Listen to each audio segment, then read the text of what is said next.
Hey y'all, and welcome to another episode of Highly Talkative, where we get high in conversation and discuss many topics from personal to community to anything that's going on in the world. So sit back, get cozy, and let me talk to you. Let's go. Yo, yiggity yo, what is up, my good people, and welcome back.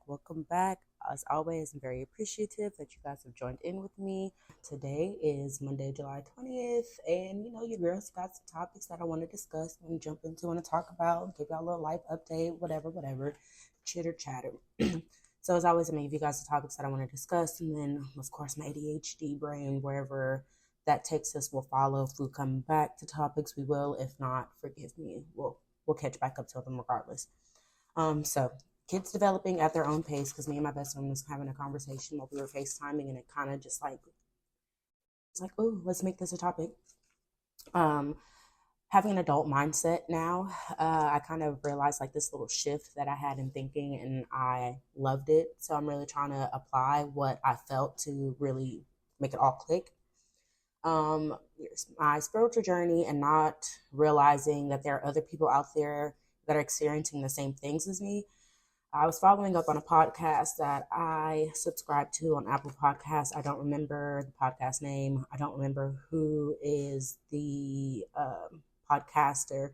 I could look it up, but I didn't. I didn't even write it in my notes like a big dummy. But I want to kind of talk about how her and I experiences are kind of similar in a way. And I just didn't think that other people, I don't know why. I feel like I know I encounter a lot of different people in the world. I know there's 150 billion trillion people out there, but for some reason, I feel like the people that are around me are the only people that exist. So when I have certain thoughts, I really feel like I'm crazy and I'm the only one having these thoughts or these experiences, forgetting that there are 550 billion trillion other people out there that could be experiencing or going through the same things. I don't know why. It's just a crazy mindset that I have. And then staying organized and having habits and why it's important to me. We're going to say staying organized and having habits as a category within itself, but then also trickling into why it's important to me, because I do have certain habits and ways that I organize things that kind of are good for me. And then, does long distance trips get any easier when you have an infant or a newborn or a toddler? And what all do you make sure that you take? Are you overpacking? Do you forget things? Of course, no trip is ever perfect, but just some of the things that I encountered over the weekend. But also, it was a really good weekend, so I cannot complain at all. Okay, so let's jump to the Let's jump to the top of the list, and let's talk about kids developing at their own pace. I think I've always been a firm believer of kids just develop at their own ages in different things. There isn't a set age limit or between a time frame of when a kid should be talking, walking, babbling, using their cognitive skills, any of that. I should look up what all that information is based off of, but I think the real person that really opened my eyes to this was my cousin, because she just be like, girl, that baby don't not talk, they just don't want to talk to you. And I'm like, but every time she says that, I've experienced a situation where I've even heard where people are saying that their kids pediatrician is saying that they need to go see a speech therapist because they're at a certain age and they're not showing any signs of speaking or anything like that. But it's also the dynamic or how the kid is raised, I want to say, in my opinion, because every household isn't the same. Some kids don't encounter other kids to be able to pick up that skill. So it's yes, it's delayed, but it's delayed because of these reasons. They don't need speech therapy. They just need to be more interactive with kids their age so they can learn how to use those skills. Because if not, what do you expect? That's just, again, my opinion.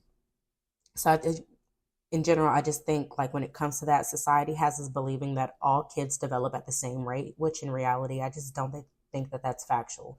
Like I said, there's so many things that you have to take into consideration when it comes to kids being raised. Every household is not the same. People don't have the same mindset or same goals or aspirations when it comes to their kids and their abilities of learning and lack thereof. So I just don't think it's fair to, which this also goes into my next subtopic within this. I don't think it's fair to have parents be worried about the development of their children based off of what age they are and what we're expecting to see within this age gap or this age range, when again, every situation is not the same. Now, yes, granted, like there are some cases where, the speech therapy and all those other assessments are needed. I get that. But to just generally state, like at a well child checkup, I want to get your child tested for this because they're 4 months old, and between like 3 and 6 months, they should be doing this by now. Like, okay, yeah, based on the studies that you've gone through, okay, cool. But also, like, I for instance, not for me, but example, like I carry my baby more than anybody else does. So no, they don't do tummy time. No, they don't know how to hold their head up because I'm always holding them. Like I'm always caring for them. So they don't get that ability to really sit down and work those muscles as any other child would whose mother doesn't carry them all the time. And, they're getting playtime on their backs or on their stomach. And that's no judgment. But again, that just falls into every baby doesn't develop at the same rate and having parents worried for no reason.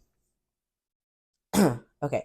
And then that's also comparing different children because each child, I feel like, even though they're babies, they think on a different level than some babies. Like in my head, you can already tell the infants or like toddlers that are going to be advanced by certain things that they do. And it's just like, I love that because it gives you like more perspective of how, even if that child isn't raised in a household that is all about the books and things like that, the way they obtain information from like videos or just from watching things is also very intriguing and inspirational because again, kids are resilient. And if you ask me, babies are even more resilient because how do you do this? Like my baby is so smart, in my opinion. I think, every parent feels like that.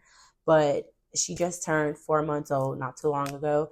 And she's already knowing like where her feet are and putting them in her mouth. And she can find her pacifier and know that it's her pacifier and twirl it around and stick it in her mouth the way that it should go. Or like if she wants to chew on it, she'll find the piece that she wants to chew on it on. And I'm just like, you go, girlfriend.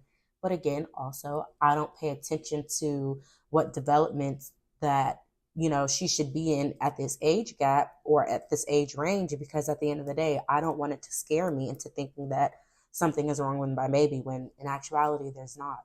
So I just love how this can really be a very fair and very good topic to discuss. And I'm actually piecing together an episode now where I'm discussing all the feedback and input or answers to questions that I've been receiving to turn into one episode. And I want this to kind of trickle into one of them. So I want to ask, like, if you have a child, or even if you don't have a child and you just like know certain things about this because you're taking certain classes or whatever, do you believe in all children progressing at the same rate? If so, why? If not, why? And if that general information of how children should be progressing is harmful or helpful to the parenthood community? You can email that answer to highlytalkative@gmail.com. And I will love to like read the response to that and talk about it on the next episode. Now, let's talk about the adult mindset that I've like proudly kind of entered. If you've ever seen the movie Baby Geniuses, that's what it kind of felt like. It felt like I shifted from like young adult to like real adult, and having that mindset and like that thought process and, what's the word? Reassurance and like visibility to understand that that's what I'm thinking of. I love that for me. So I think one day I was driving and I want to say I was coming back from getting Dutch Bros, and shout out to Dutch Bros. I love them. Their coffee is amazing. It always tastes exactly how I want it. I don't think I've ever went yet where I'm just like, oh my God, this is too sweet or this is not sweet enough. Every single time it tastes exactly how I needed to, and it just like melts in my mouth, and that cold foam is just so delicious. Shout out to Dutch Bros. Sponsor me, head ass.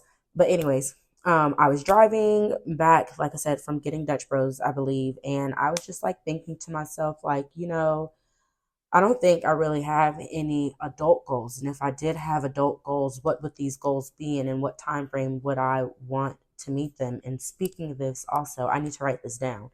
I really need to write this down so I can make sure like I'm following up and following back to it to like give myself random checkpoints. But I think I gave myself like a 5-year time frame, and I was like, okay, in these 5 years, like I really want to renovate the house that I'm in, rent it out or sell it, get that residual income, set myself up with something else, like move into a bigger house, find like the high school that I want my kids to go to, and really work that in. And I really want to get more stable in the lifestyle that I'm at. And I know there's like certain areas that I really need to work on to be able to progress to where I want to be. So stop just sitting stagnant in where I am, and like, let's really make those moves. And what do those moves look like? And after I really stopped thinking about that, I was just like, damn, girl, look at you sounding like an adult. Like, your mom would really be proud of you. Like, who would have known? Like, Ashley really could have gotten to this point in life where adulting is really like her main focus. Like, she knows she has kids, like and I'm talking to third person, like it's not me, but I know I have kids and I have aspirations, and I know I just can't stay where I am. So what is it that I need to do to elevate? And if that's having 2 jobs or 3 jobs in a way that I can make it work, plus my side hustles, then so be it. Because at the end of the day, I know where that end point is for my life. So like shifting that thought process was just really good to feel. Like, it really made me feel like I can really accomplish things and sit down and be an adult. Like, it doesn't make me scared to grow older, because I realized, like, I remember used to thinking to myself, like, there's no way this person can do this much stuff in a year. Like, a year is such a short time, and this, that, and the third. But then as I'm thinking about it, like, yes, a year is short, but that's a lot of days. And that's a lot of days for anything to change. Anything can happen. Any opportunity can present itself to where your life is going from moving 5 miles an hour to 100 miles an hour. And that's bringing in residual income and traveling the world and having fun and still doing all the things that you want to do, or working hard and grinding and hustling to get to the point where you want to be in life. And I think also flipping that mindset and understanding that to help me realizing that like my adult mindset is really shifting and settling in, and I want to make sure that I stick to like all the things that I can envision and see myself in when I close my eyes. Like, that's what the end goal is. And then once I get to that goal, I know what the goal after that is, and so on and so forth. But it feels good to have that type of mindset. And then, it just also makes me very thankful for where I am. And I know I say this a lot, but I've come a long way. I've made it through many obstacles and milestones that I did not think that I could surpass or get through, or just didn't know how I was going to get it done.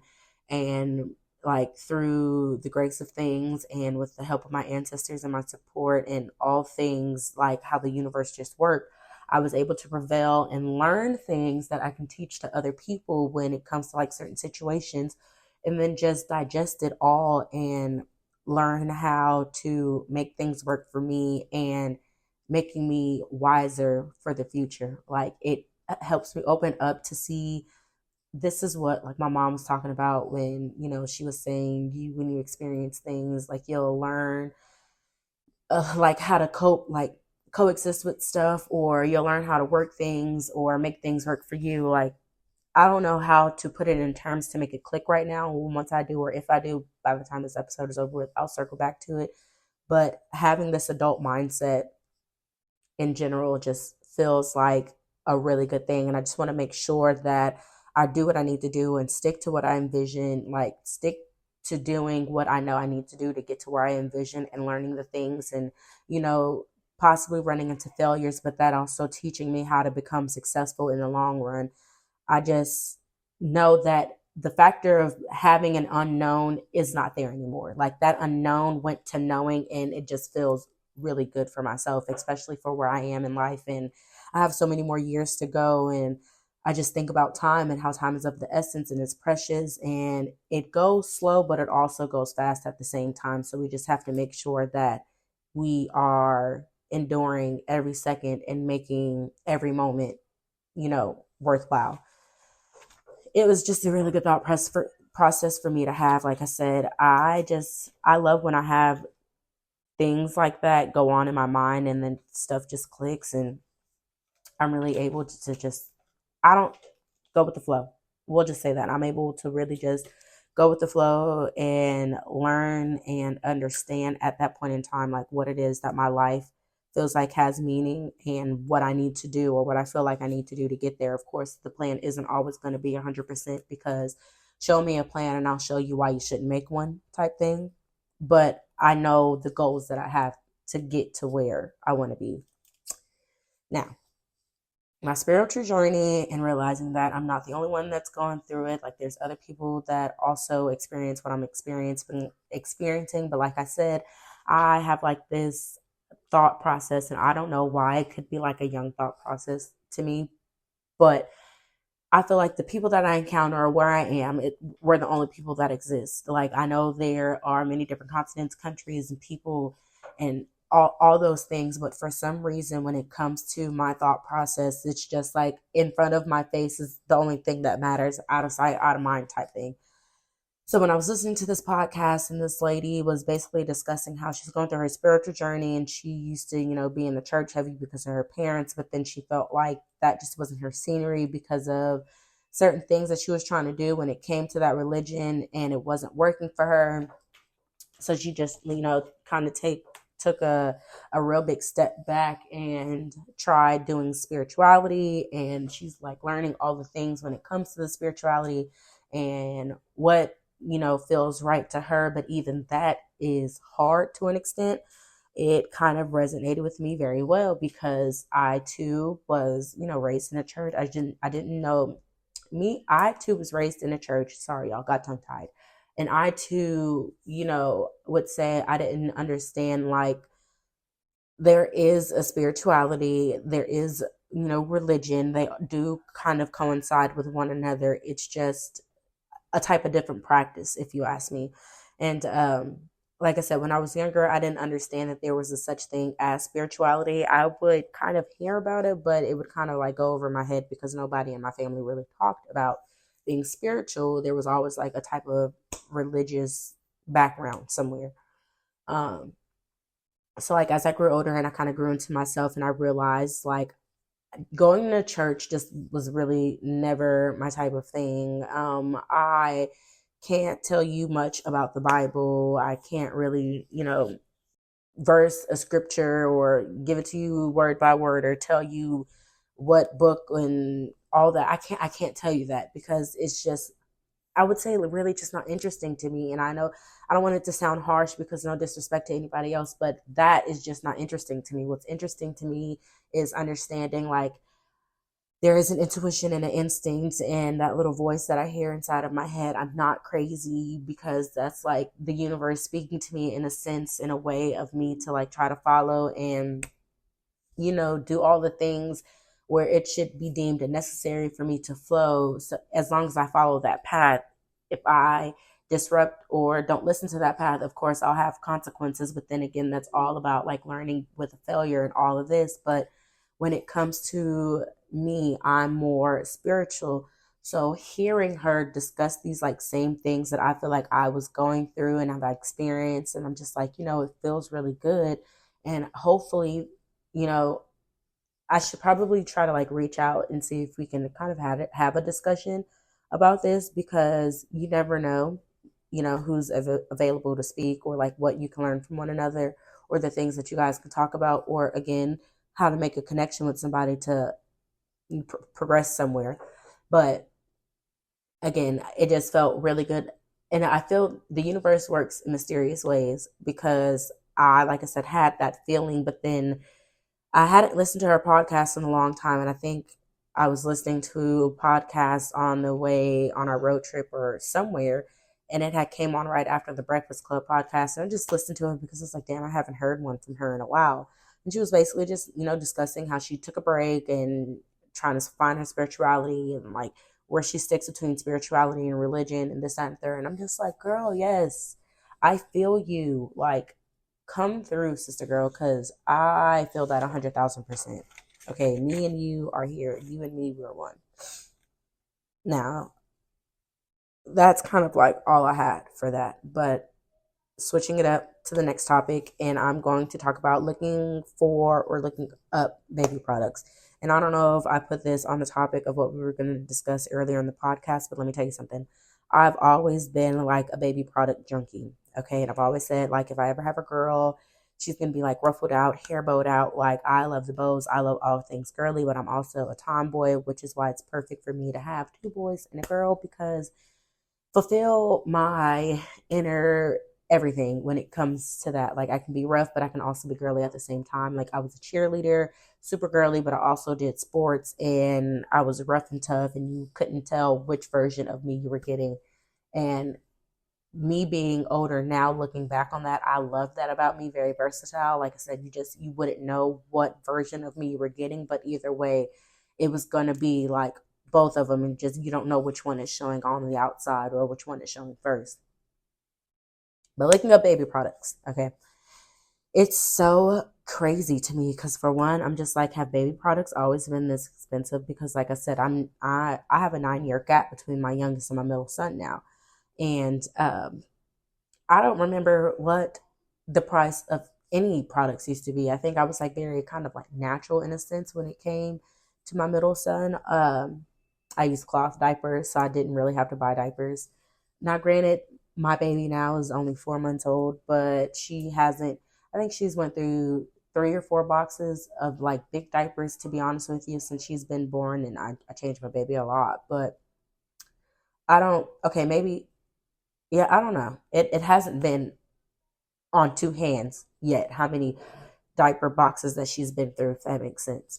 But like I said, with my middle son, I was very like kind of natural. I breastfed with him, so I didn't have to worry about buying formula or the expenses of that. I clothed him a lot more because his poops weren't like I learned to track his poops, so it made it easier for me when it came to clothing him. And then like I think the most I've ever spent was on like clothes and I don't know.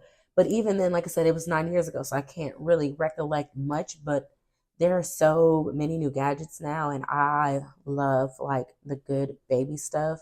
It can be cheap, but as long as it's good, like I love it. Um, so like looking up clothes and hair bows and like baby skin products and hair products and all these things, I'm just like, I don't know which one I should go with. I don't know which one is really the best one. I don't know what the best hair product for my baby girl is because, like I said, it's been 9 years and I don't really use product on my hair because I'm locked up. So I'm just like, I float with the wind. And then, like when it comes to baby gadgets, I'm like, I want the best stroller I can get for what I need. I need it to be compact. I need it to not take up a lot of trunk space because we do travel. We do a lot of sports things, so I don't want my whole trunk being taken up by a stroller. And then we're jam packed in there, and it's just a mess. Um, I like a good high chair, but again, like I want it to be compact where I can set it somewhere and it kind of blends into what I have and not taking up all the extra space. There's certain things that I like. So when I'm looking into these products, I'm like, oh my goodness gracious, $400 for a high chair is crazy. Facebook Market. Okay, like $600 for a stroller is crazy. Let me find one that kind of does exactly what this one does, but is not as cheap because, excuse me, what in the hell? And I'm trying to think to myself, like, when I get up there and if I ever get married and have another kid and, I'm making the income that I'm envisioning myself making, would I ever spend that amount of money outright for something like that? And I don't, I don't know. It's just, what are you guys using to make these gadgets to where they're $750 billion? It's crazy. It's super crazy to me. But people buy them because they're always sold out, or I always see like on Facebook Market where somebody is selling them, but they've had it for years and it's such a reliable stroller or car seat or boppy or it's something. I'm just like, I don't know. And here I am just passing my stuff down to my niece because she's about to have a baby. And I'm like, I don't need it. Here you go, sis. Love you. I don't know. But I needless to say, I'm saying all that to say like baby products, in my opinion, have gotten expensive. And it may be that they're really just the same price. And I haven't had a kid for the last 9 years, like a baby for like the last 9 years. So I wouldn't really know. But hello, reality check. It's like house hunting. If it's not your fit, you're gonna have to figure it out or figure out something that you can get for the money that you have. Head ass. Yeah. Next topic, we're going to talk about staying organized and having habits, and then why that's kind of important to me. So, staying organized and having habits, I think in general is a good thing to do. It gives you kind of like a mindset of what your day is going to look like, or what goals you have, or what you want to get accomplished.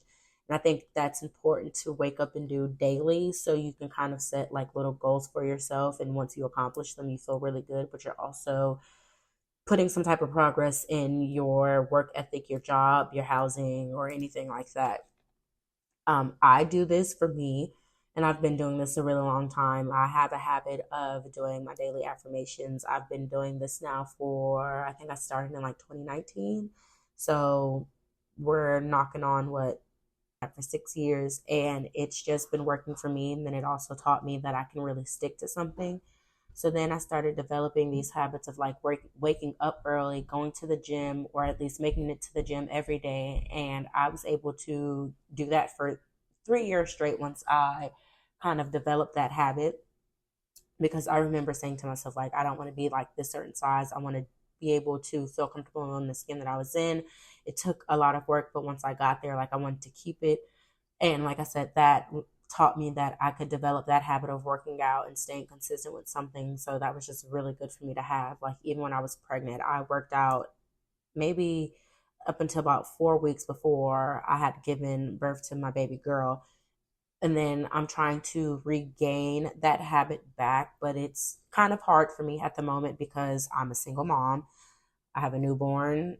Going to the gym is kind of, harder out of the question. Working out at home kind of got boring. So, like, I was on track, but then fell off a little bit. Back on track. This is my third week where I've consistently been working out. I need to get my workout in today, but believe me, it's going to get done.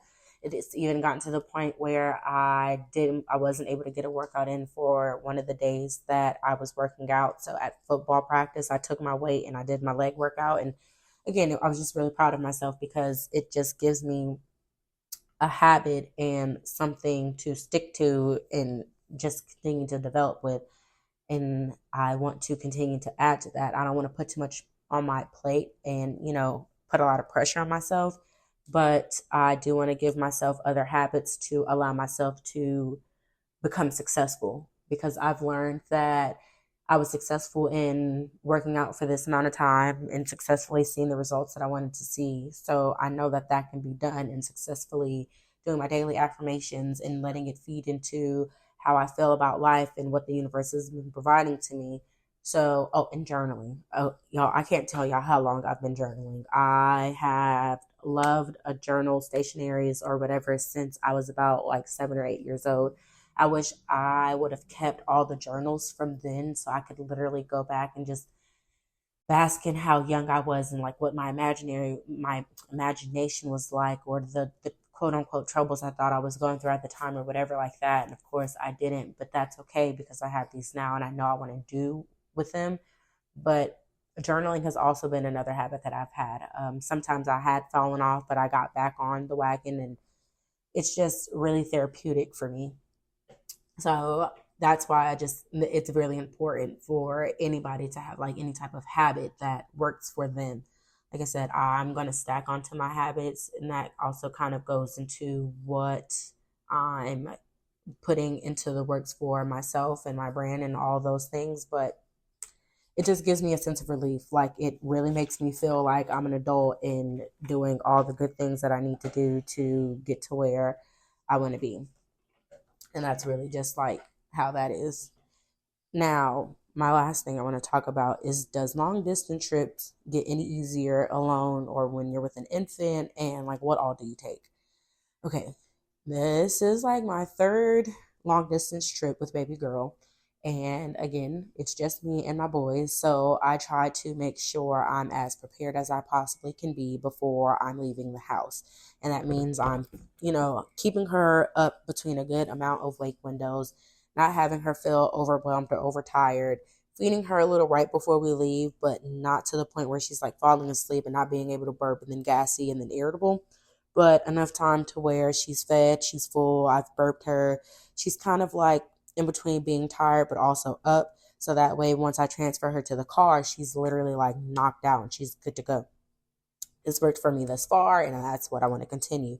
Like, even before I was leaving from where we were, I called ahead and I asked if I could extend our hours for checkout so that way I could give myself an enough amount of time to really decompress and cool down and make sure she was good to go and change her and get her out the heat for a little bit and then like get back on the road. And it was perfect because I was literally able to do just that. We left the game, I went back to the hotel for a little bit, we chilled, I fed her, got her cooled.